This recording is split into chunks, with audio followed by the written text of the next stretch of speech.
Pakawalan nyo na ako. Bali wala tong pangingidnap na ginawa nyo sa akin. Hindi naman ako tutubusin na asawa ko eh. At bakit mo naman nasabi yan? Eh, nalaman niya yung trabaho ko eh. Bakit na ba trabaho? Kidnapper.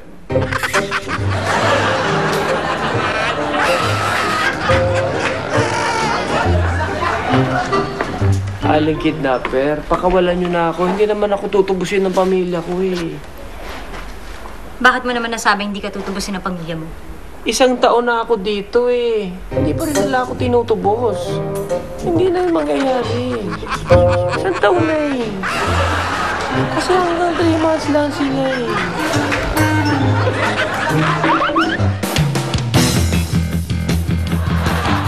Isang bongga-bongga gabi na naman sa inyo lahat. Ito po si Bongbong, sisilipin ang inyong mga sumbong.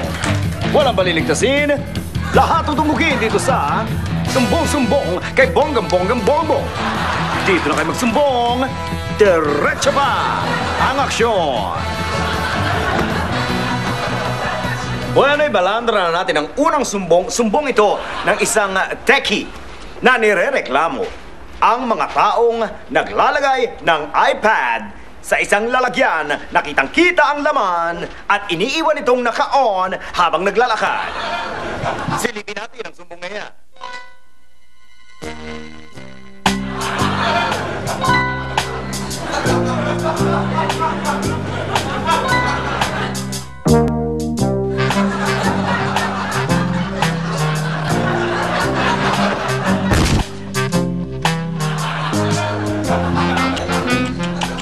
Mula na kayo magka-iPad, masyadong tumaas ang iyong lipad. Bakit kailangan mong ilagay sa lambat ang iPad mo na naka-on? Para ano? Para ipagyabang na meron ka mamahaling gadget? Hindi ba dapat ay itago mo nga ito para iwas sa mga hold-upper? Nako, tigilan mo yung kayabangan mo dahil kung di man ako maunahan ng masasamang loob, ako mismo ang hahablot niyang iPad mo at itatago ko sa kaloob-looban ng iyong sumbong. Para punta naman natin ang pumuputak-putak na sumbong. Sumbong ito na isang lalaki na nirereklamo ang mga babae na kung magsalita at mag-usap-usap, eh parang mga bakla. Bulat-latin natin ang sumbong na yan. Alam niyo na ba yung latest chismak? Bongga ba yan? Baka naman exosang yan, ah. Oo nga naman, ikaw pa naman, ito serang pragay. Ano ba? What exciting! Alam niyo ba, super arting girl na site nakikipagtsurbahan sa mall! Si Jeneline Forte? Ang taray ng chismak, in fairness, pasok sa bangat ko, winner!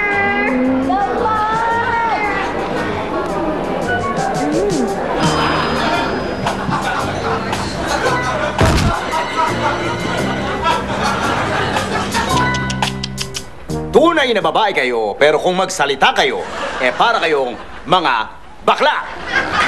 Nakakaibiyan na kayo! Bakit di kayo mag-usap ng normal, kagaya ng mga normal na babae at iwanan ang salitang bakla sa mga kabaklaan? Naingit ba kayo? Well, sorry na lang dahil hindi pa naiimbento ang transplant para kayo maging isang ganap na bakla. Kaya ayusin niyo yung pagsasalita niyo kung ayaw niyong maging punteriya na rin namin ang inyong mga sumbong.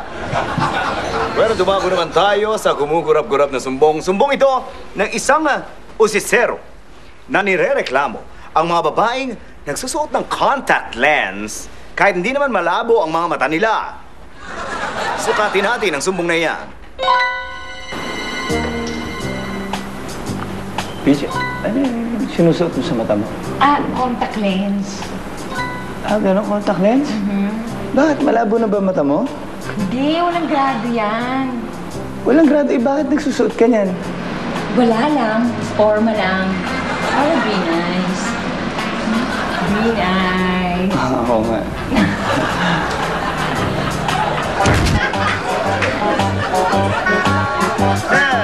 You are such an eyesore. Magsusuot ka ng contact lens kahit wala naman diferensya ang mga mata mo? Pwes, hindi mo kami mabubulag sa gimmick mo dahil alam namin na peke lang yung contact lens na suot-suot mo. Kailan pa ba naging blue o kaya green ang mata ng mga Asyano? Makuha ka sa tingin kung ayaw mong i-confiscate ko yung contact lens mo at itago ko for good sa iyong sumbong. Which reminds me of this quote that I'm reminded of. An eye for an eye, a tooth for a tooth. Show me a black eye, and I'll send you a blue tooth. Bueno mga kaibigan, hanggat may reklamador, hanggat may pakialamero, hanggat may sumbongero, nandito ako at titirahin ko kayo sa sumbong. Kaya kung may gusto kayo ipatira, pagbigay alam nyo lang dito sa amin sa Sumbong-Sumbong kay Bonggang-Bonggang-Bongbong. Dito na kayo magsumbong. Diretso pa! Ang aksyon.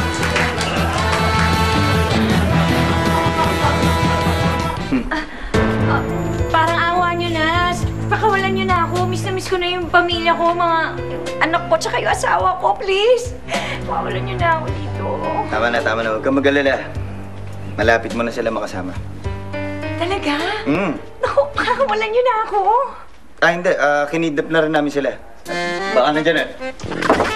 Hoy! Pasok niyo yung pamilya nito. Ayan na.